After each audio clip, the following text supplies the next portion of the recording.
Warahmatullahi wabarakatuh.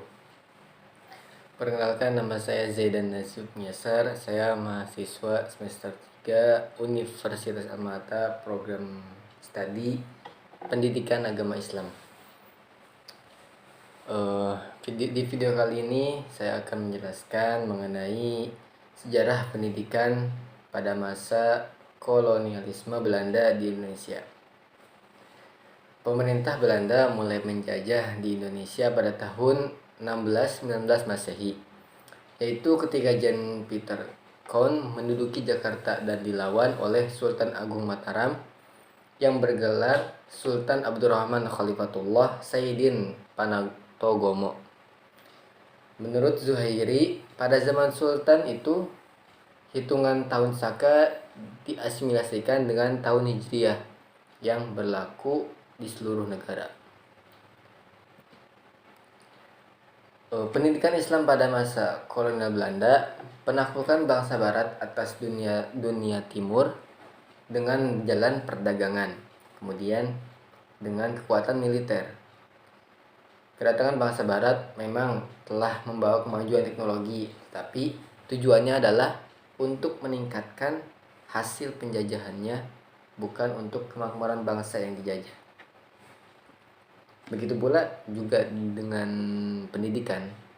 Mereka memperkenalkan sistem dan metode baru, tetapi sekedar untuk menghasilkan tenaga yang dapat membantu kepentingan mereka dengan upah yang murah dibandingkan dengan jika mereka harus mendatangkan tenaga dari barat.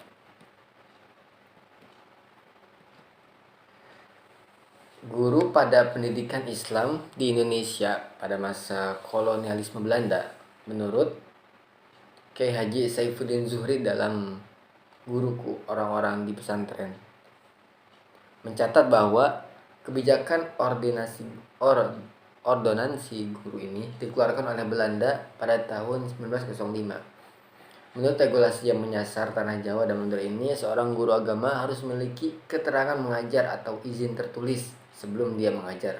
Dan bukan hanya itu, tetapi setiap guru agama harus mengetahui daftar mata pelajaran dan nama-nama muridnya agar dapat dikontrol.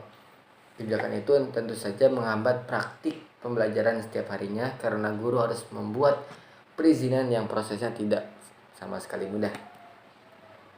Adapun murid dalam masa kolonial Belanda di Indonesia, yaitu murid pada sistem pendidikan keraton dilaksanakan dengan cara guru mendatangi murid-muridnya yang menjadi murid-muridnya adalah anak-anak para bangsawan dan kalangan keraton. Sebaliknya, sistem pertapa para murid mendatangi guru ke tempat pertapaannya.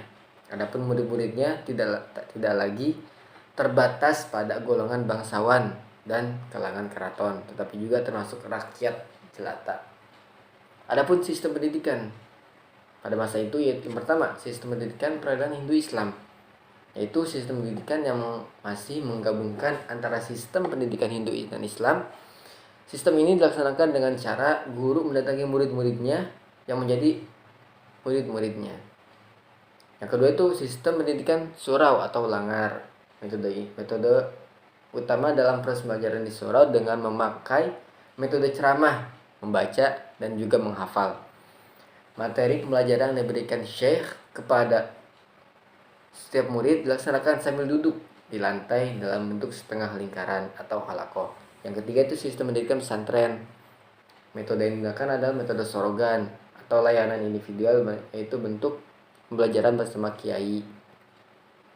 Adapun lembaga dan lingkungannya, yaitu perkembangan sekolah yang demikian jauh dan rakyat menyebabkan tumbuhnya ide-ide di kalangan intelektual Islam untuk memberikan respon dan jawaban terhadap tantangan tersebut dengan tujuan untuk memajukan pendidikan Islam.